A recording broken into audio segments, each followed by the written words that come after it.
반갑습니다 형님들, 안녕하세요. 오늘도 제 아프리카 생방송 많이들 찾아와서 감사드리고요. 생방송 보시는 형님들은 추천이나 즐겨찾기 좀 부탁 좀 드리고, 이따가 유튜브로 보시게 된 분들도 구독이나 좋아요 한 번씩 눌러주시면 감사하겠습니다. 자, 지금 어제 이제 디비전 시리즈가 끝났고 바로 내셔널리그 챔피언십 시리즈가 시작이 됩니다. 다저스가 정규 시즌 1위였습니다. 괜찮아요. 지금 사실 선발이 되게 없어. 다저스가 작년에도 선발난 때문에 아쉽게 탈락을 했는데, 올 시즌에는 선발은 조금 적게 쓰면서 지금 아마 플레어티라든지 야마모토 정도 정규 선발로 쓸 수 있는 애들이 2명밖에 없거든요. 거의 다른 애들은 좀 못 믿었고, 대신에 이제 불펜이 상당히 훌륭합니다. 마지막 경기 때도 샌디에고 이길 때도 불펜이 전부 다 방어율이 0.00인 애들, 포스트 시즌에서 다 그냥 튼튼하게 막은 애들밖에 없었거든요. 지금 밑에도 보시면은 다저스가 이 포스트 시즌 와서는 OPS는 조금 아쉽긴 해. 근데 불펜 방어율은 2.22 정도로 지금 탈락한 팀들 빼고는 다저스가 불펜이 상당히 괜찮습니다. 양키스는 지금 불펜이 0.00인데 그 다음으로 좋은 게 다저스입니다.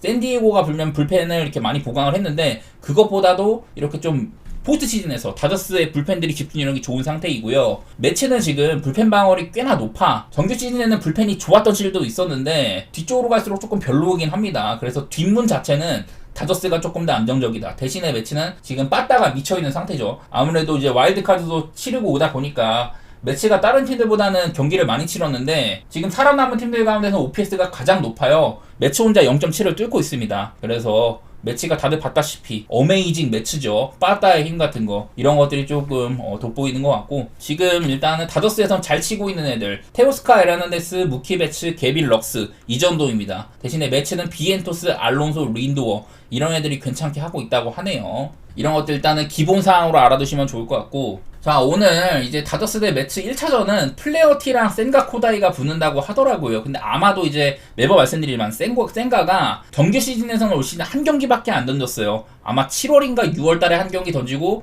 부상 때문에 못 던지다가 한 경기 던지고 쭉 결장을 하다가 포스트 시즌 첫 경기에 나왔었거든요. 그래서 짧게만 던지고 있는데 2이닝 동안 1실점 좋지는 못했습니다. 센가도 좋은 편은 아닌데, 대신에 매치는 센가를 조금 짧게 쓰고 아마 한 길어봤자 저는 3이닝일 거라고 보거든요. 4이닝, 5이닝까지는 안 던질 것 같고, 이제 센가 다음에 원래 선발 자원이었던 데이비 피터슨, 맥일 이런 애들을 불펜으로 쓰고 있단 말이죠. 근데 이제 피터슨이 3경기 동안 지금 6.1이닝 무실점이고, 맥일도 한 경기 나와가지고 1.1이닝 2실점, 나쁘지 않습니다. 둘 다 필라델피아와의 시리즈 때 많이 좀 잘해줬었고, 호세 무토도 작년에는 이제 좀 선발로서 테스트를 했는데 올 시즌에는 롱리리프로 많이 나오죠. 근데 이제 3경기 동안 3이닝 2실점 정도로 개인적으로 저는 나쁘진 않다고 생각을 해요. 매치가 이제 불펜이 약간 좀 모자란 부분들, 그런 것들이 있어가지고 원활하지는 않지만은 어쨌든 이렇게 정규 시즌에 선발로 썼던 애들을 불펜으로 돌리면서 이런 점들이 꽤나 좋게 평가받고 있다. 이런 것들은 확인이 되고요. 사실 이제 플레어티를 디트로이트에서 데려왔을 때 이제 플레어티가 2019년 이후로 지금이 가장 좋은 시즌이었었거든요. 그래서 다저스 이적 이후에도 이렇게 10경기 동안 3.58 이렇게 해놨지만은, 다저스에 있는 동안 전체 방어율이 2점대 밑으로 내려간 적도 있었고, 다저스 이적 이후에는 계속해서 방어율이 2점대 후반 내지 3점대 초반 이랬었거든요. 그러다가 이제 마지막 3경기 동안 14이닝 17점으로 좀 폼이 안 좋았단 말이야. 근데 이제 샌디에고와의 경기에서도 좀 좋지가 못했었죠. 그때 아마 5이닝 4실점인가 했던 걸로 기억을 하는데, 어쨌든 플레어티는 정규 시즌 막바지 때도 조금 아쉬웠었고, 포스트 시즌 와서도 좋지는 못했다. 통산 플레어티가 포스트 시즌에서 방어율이 3점대 이제 한 중후반 정도 됐거든요. 샌디에고와 시리즈에서 아쉬워가지고 방어율도 4점대로 올라가 있는 상태입니다. 그래서 저는 일단은 내일 양팀 선발 투수들이 모두 길게 던질 것 같지는 않아요. 그런 생각이 들고, 이제 좀 불펜들 싸움이 될 것 같은데, 근데 지금 다저스가 아까 말했다시피 불펜이 지금 포스트 시즌 남아있는 팀들 가운데 전체 2등 정도,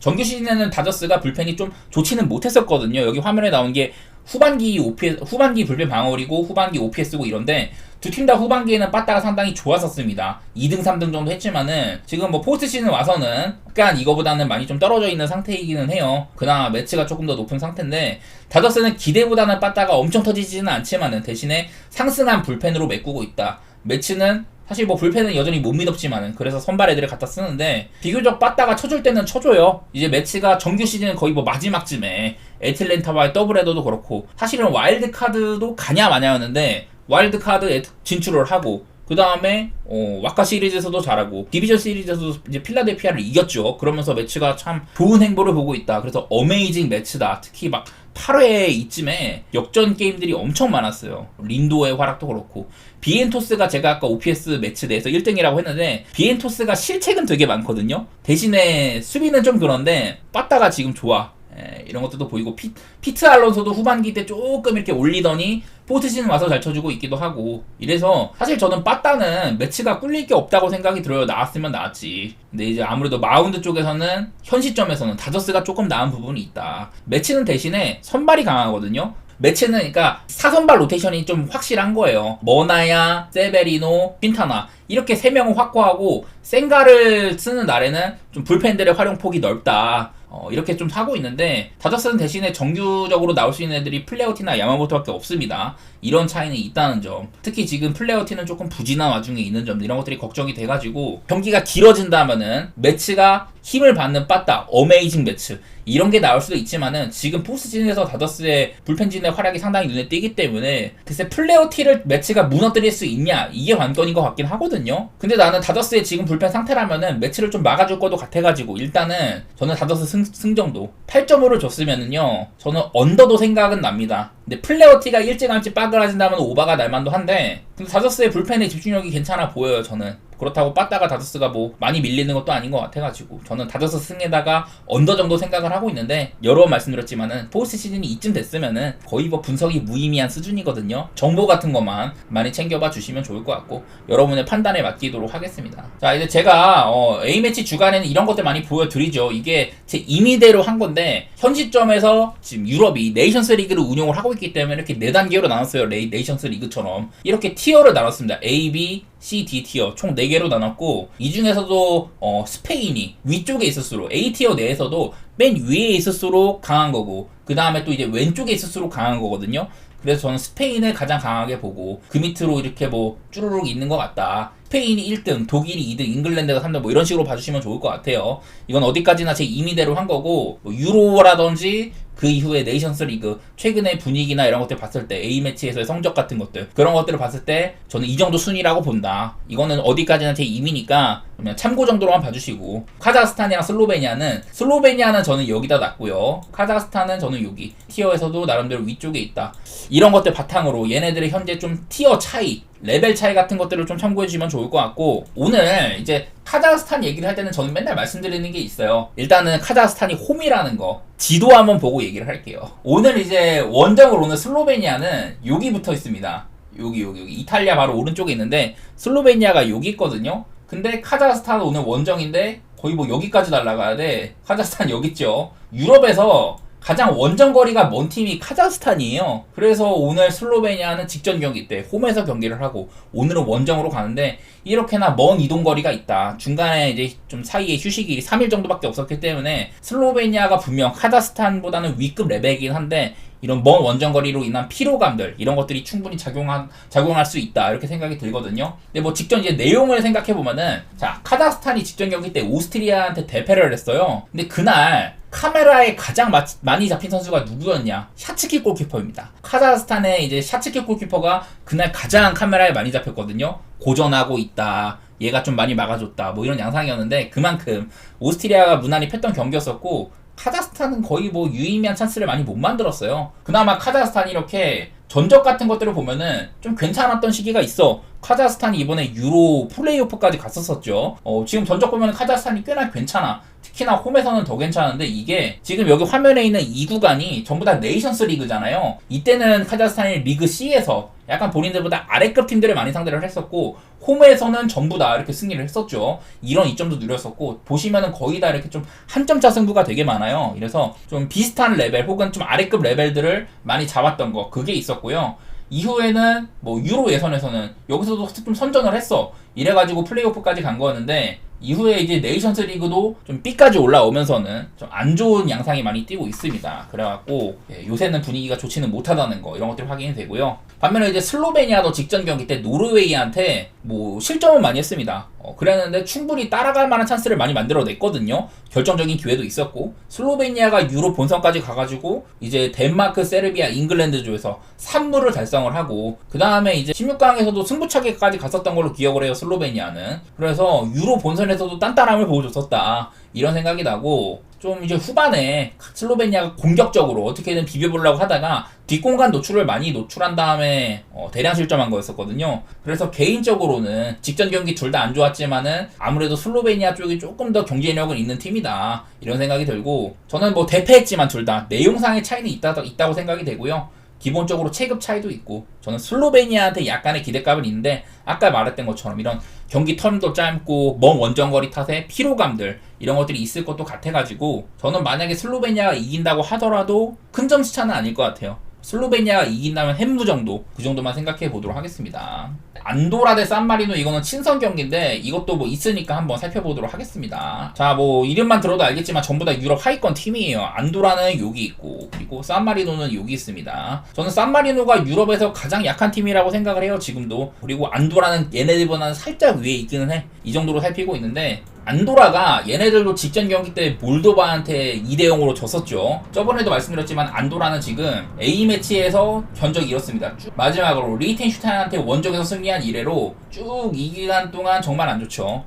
20경기 동안 무승 3무 16패를 달리고 있고, 그전에도 보면은 A매치에서 안도라가 이긴 팀들 보면은 리히텐슈타인, 그리고 중간에 있는 이런 북중미 애들이라는 건 제외를 하고 산마리노 이기고 이런 것들. 그러니까 안도라는 A매치에서 산마리노나 리히텐슈타인 말고는 거의 뭐 승리가 없다시피 합니다. 저번에도 한번 보여드렸는데 산마리노나 이런 애들 제외를 하면은 여기 이제 헝가리 한번 이겨본 거, 이거 말고는 승리가 없는 수준이에요, 이렇게나. 아무래도 뭐 산마리노보다 윗급이지만 얘네들이 경쟁력이 있는 건 아니다, 뭐 이런 레벨이에요. 얘네들도 아마 피레네 산맥인가? 그쪽에 되게 소국이거든요. 아마 인구 8만인가 그렇고 되게 소국입니다. 반면에 이제 산마리노는 올해 20년 만에 첫 승을 했다고 했었죠. 2004년에 리히텐슈타인 상대로 홈에서 승리를 했는데 그 이후로 계속해서 승리가 없다가 20년 만에 또 첫 승을 한 거였어요, 저저번 경기가 때. 그리고 이제 득점도 요즘에 꽤 하고 있다. 2023년에 3득점, 2024년에 2득점으로 원래는 얘네들이 1년에 한 골 넣기도 힘든데 요즘엔 득점 페이스도 괜찮아졌다. 그나마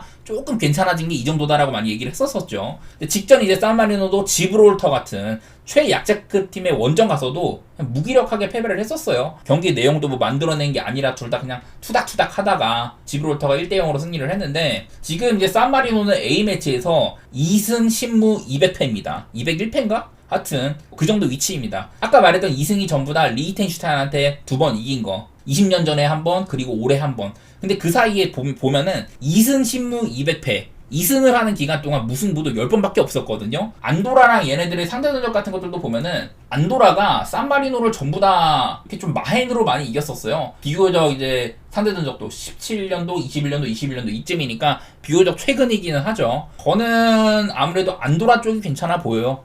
안도라 쪽이 괜찮아 보이고, 무승부보다는 저는 만약에 안도라가 조금 고전한다면은 이기더라도 햄무 정도? 그 정도 생각이 드네요. 안도라의 승리라든지 햄무, 뭐 언더 이런 쪽으로 볼게요. 자, 다음으로는 이제 몰타 대 몰도바 경기인데 얘네들도 하위권 팀들이죠. 몰타는 여기, 몰도바는 여기다 놨습니다. 둘 다 여러분이 느끼기에는 유럽에서 뭐 최하위권들, 그런 이름값이겠지만은 아무래도 국가의 규모 차이가 조금 있어요. 몰타는 이제 이탈리아랑 북아프리카 사이에 있는 섬나라인데 얘네들도 인구가 얼마 안 되죠. 반대로 몰도바는 그래도 루마니아에서 이제 독립한 나라인데 인구가 한 200만 가까이 돼요. 그래서 기본적인 인프라 차이는 있다, 이런 얘기는 해야 될 것 같고, 몰도바가 아무래도 이런 D티어에 있는 애들 상대로는 전적이 괜찮습니다. 그래갖고 C티어로 올린 것도 있고 유로 예선에서 나름대로 경쟁력이 있었죠. 그래서 저는 일단은 이 정도의 레벨 차이는 있다, 그렇게 생각이 드는데, 사실 몰타는 저는 이 다음번에 제가 수정을 하면 아마 D티어에서는 최상단에 올릴 것 같아요. 그래서 아주 큰 차이가 있는 건 아니다, 개인적으로 그렇게 느끼는데, 몰타가 이제 그 유로 예선에서는 8전 전패를 하기도 했었고 좀 어려운 조였어요. 우크라이나, 이탈리아, 잉글랜드 이런 애들이 있어갖고 어려운 조였는데 근데 경쟁력도 하나도 못 보여줬어 몰타는. 근데 이후에 이제 친선전에서는 이제 몰타가 그 슬로베니아랑 벨로루시랑 비겼거든요. 또 이제 체코한테 7대1도 당하고 이러면서 약간 아쉬웠다. 지난번에 이제 몰도바 원정에서도 2대0으로 패한 바가 있었습니다. 올해 9월 달에. 그나마 오늘은 홈이라는 점들 뭐 이런 게 있는데, 근데 뭐 몰타가 요새는 사실 홈에서도 뭐 딱히 좋은 건 없어. 중간중간 보면은 안도라, 지브롤터, 룩셈부르크 이건 유의미하죠. 그리고 이스라엘 이겨본 거 꽤나 몰타가 가끔 선전할 때도 있긴 하지만은 요새는 딱히 좋게 말하기는 어렵네. 비슷한 레벨 상대로는 괜찮게 하는데 그 밖의 팀들한테는 많이 약했었다. 그리고 이제 몰도바는 직전 경기 때 안도라 상대로 종료 직전에 득점을 해가지고 진짜 아슬아슬하게 마인을 했거든요. 그래서 그날 경기를 보니까 몰도바가 원정에서 몰타한테 쉽게 이기는 그림이 상상이 좀 잘 안 되더라고. 몰타의 그 이제 좀 유로 예선의 성적들 전패했다는 거 그런 것들 보면은 몰도바의 우세를 봐야 되기는 한데, 직전 경기를 보니까 몰도바가 안도라 상대로도 어려워했는데 몰도바가 스스로 이 경기를 결정지을 수 있느냐 이런 것들도 장담하기는 어려워가지고 어려운 경기라고 생각이 되고요. 국가의 규모나 이런 것들을 봤을 때는 몰도바가 위급이긴 하지만은 또 원정에서의 약간 좀 그 새가슴 같은 부분들 이런 것들 때문에 저는 이제 고배당 몰도바의 햄무라든지 무승부 이런 쪽으로 살피도록 하겠습니다. 자, 그 다음에는 이제 잉글랜드랑 핀란드 얘기 한번 해볼게요. 오늘 이제 잉글랜드가 원정인데 저는 핀란드는 B티어에서도 제일 아래쪽에 놨어요. 핀란드는 요쯤에 있고 잉글랜드는 유럽에서 한 3등 정도 한다. 저는 이렇게 평가를 하는데, 아무래도 잉글랜드가 직전 유럽에서 준우승도 하고 핀란드는 본선도 못 갔었죠. 이런 나라기 때문에 좀 이렇게 차이를 뒀고요. 핀란드가 저번에 잉글랜드 원정을 갔을 때 2대0 정도면 나름대로 잘 비빈 거예요. 사실 내용상으로는 경쟁력이 별로 없었습니다. 잉글랜드가 이거를 스스로 많이 득점을 못해서 그렇지 핀란드가 잘 싸운 건 아니었었고, 맞대결상으로는 잉글랜드가 이렇게 6승 2무 정도, 통산으로는 6승 2무 정도로 좀 괜찮은 편이었습니다. 근데 핀란드 원정에서는 1승 2무 정도로 승리를 담보하진 않아요. 근데 이게 그 이제 80년대, 90년대, 2000년대 핀란드 원정을 간 게 정말 오래됐다 보니까 이거를 뭐 유의미하게 살필 수는 없겠죠. 아무래도 핀란드가 이번에 좀 홈에서 아일랜드한테 역전패를 당했었잖아요. 그런 것들을 보니까 핀란드를 고평가하기는 어렵겠다 이런 생각이고, 잉글랜드는 이제 확실히 그리스 정도 좀 폼 좋은 팀한테는 좀 고전을 많이 했습니다.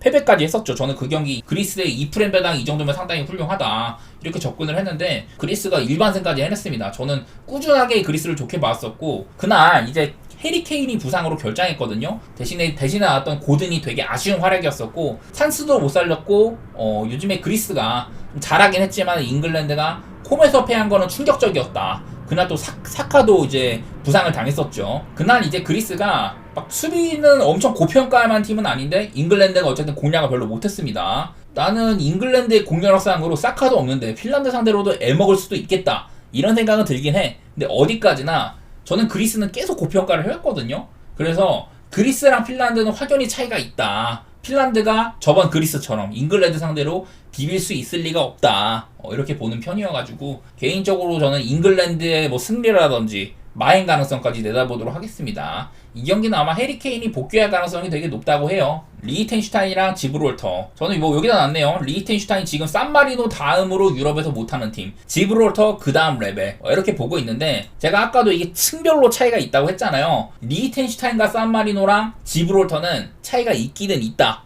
이런 얘기는 좀 생각을 해보고 싶고, 일단 이제 지브롤터가 이 유로 예선이나 피파 월드컵 예선 이런 데 참여한 지 얼마 안 됐어요. 코소보랑 같이 등록이 됐었는데, 지난번에 이제 그 9월 달에 이때 한번 지브롤터 홈에서 경기를 했는데, 그날도 제가 이제 경기를 옆에 틀어놓고 봤는데 지브롤터가 전반적으로 많이 팼습니다. 근데 이제 경기가 애매하게 1대1로 흐르다가 극장골이 터졌거든요. 지브롤터가 헤딩골로 코너킥인가 해서. 근데 이제 추가 시간이 되게 길었어. 9분인가 막 이랬는데 진짜 종료 직전에 극장 PK를 얻어냈습니다. 리히텐슈타인이. 그래갖고 경기는 2대2로 비겼지만은 내용 자체는 지브롤터가 더 나았다. 이런 생각이 들고, 리히텐슈타인이 요즘에 그 산마리노한테 20년 만에 승리를 선사할 정도로 최약체예요. 산마리노한테 승리도 내주고 이랬지만은 요즘에 비교적 무승부도 많고 나름대로 괜찮은 구간이긴 합니다. 리히텐슈타인이 2018년에는 이렇게 한번 홈승을 한 적이 있었어요. 근데 그 이후로는 접전이거나 지브롤터가 많이 이겼다. 물론 그 이후에는 이제 지브롤터가 원정을 간 적은 없었는데, 지브롤터가 이제 그 유로 끝나고 나서 웨일즈 상대로 홈에서 무승부를 했거든요.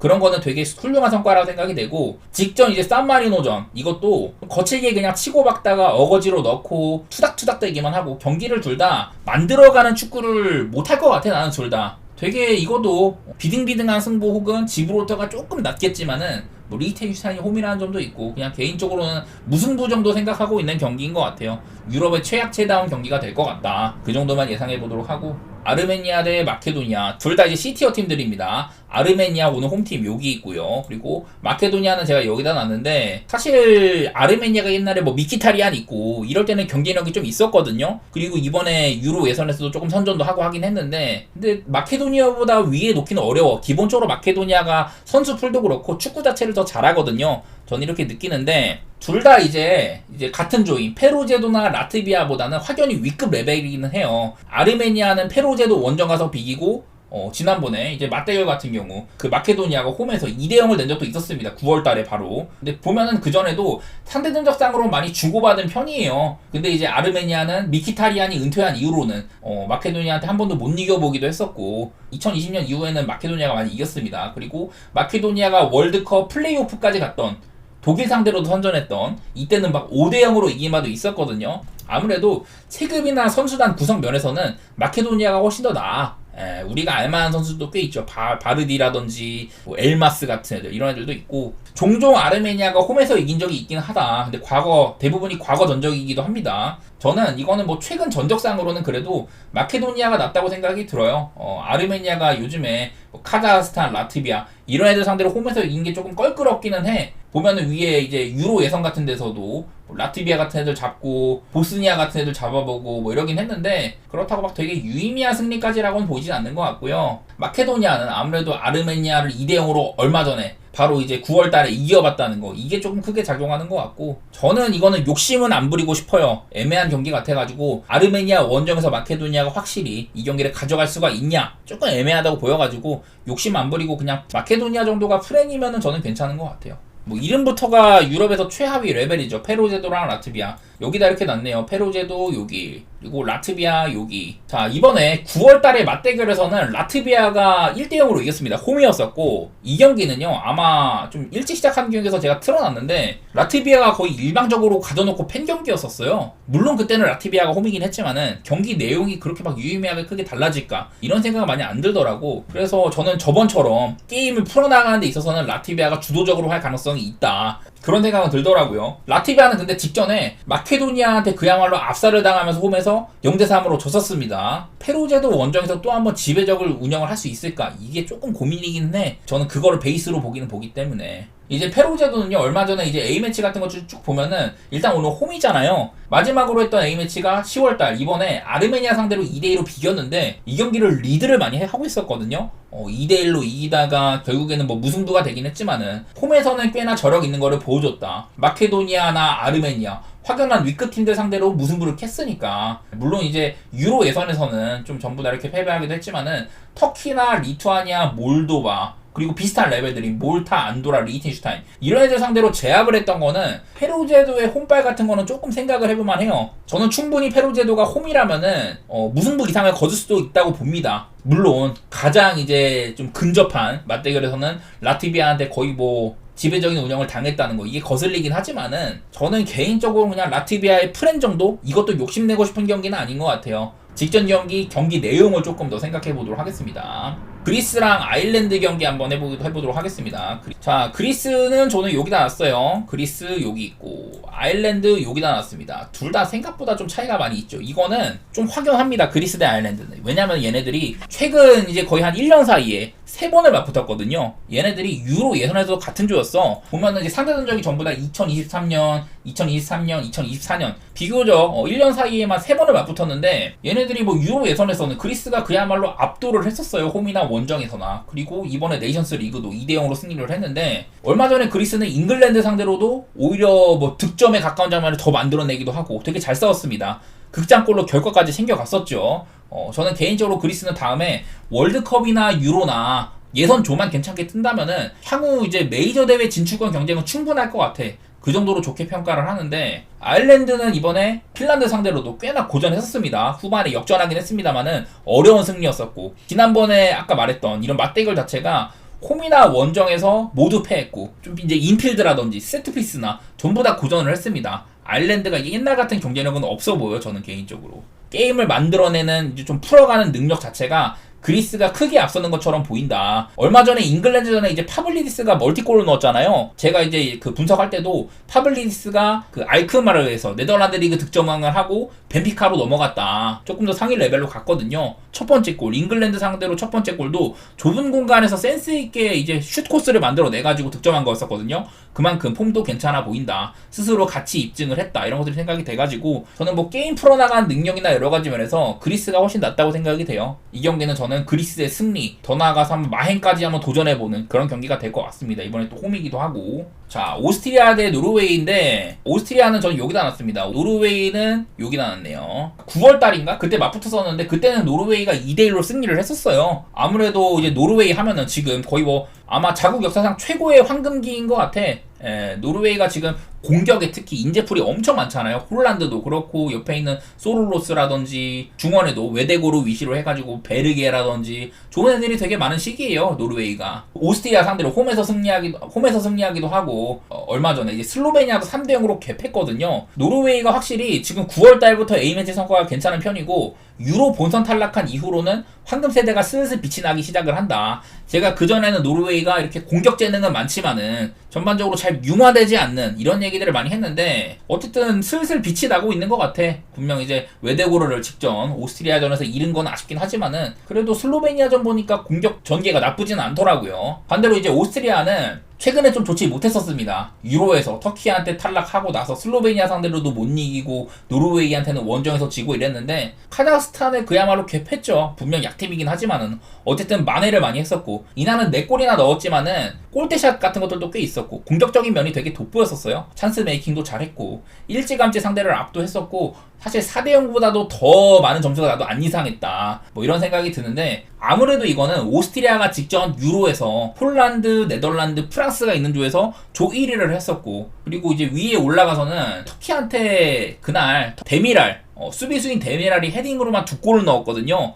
한 경기에서 센터백이 머리로 2골을 넣는다. 정말 나오기 힘든 일입니다. 지금도 옛날에 그 릴리앙 튀랑이 프랑스 월드컵 4강에서 2골 넣은 경기가 아직도 얘기가 많이 되잖아요. 그 정도로 수비수가 2골 넣은 거는 정말 흔치 않은 일인데 어쨌든 오스트리아가 터키한테 진 건 좀 억가가 있었다고 생각을 해. 되게 경기력도 좋고 저는 매번 오스트리아를 얘기할 때 얘네들이 그 라이프 랑닉 감독 체제에서 많이 뛰는 선수들과 강한 압박 걸고 이런 게 굉장히 융화가 잘 되거든요. 그래서 오스트리아가 유로 본선에서 다크호스 평가를 받은 거였는데 노르웨이가 공격 쪽에 재능 몰빵이라면은 오스트리아는 비교적 전 포지션에 걸쳐서 괜찮은 선수들이 많은 편이기도 하고 밸런스나 여러 면에서 저는 오스트리아가 나은 팀이라고 생각이 되거든요. 이게 오스트리아가 홈인데 배당이 1.9가 넘는다. 저는 후하다고 생각이 되고 양 팀의 이런 좀 경기 운영 특성상 오스트리아는 좀 빠른 공격이나 이런 것들을 선호하는 팀이고 노르웨이는 공격 쪽에 인재가 많은 반면 수비 쪽은 뭐 웨스티고르 말고는 잘 모르겠거든요. 저는 뭐 오바라든지 오스트리아의 승리 이런 쪽으로 좀 살펴보도록 하겠습니다.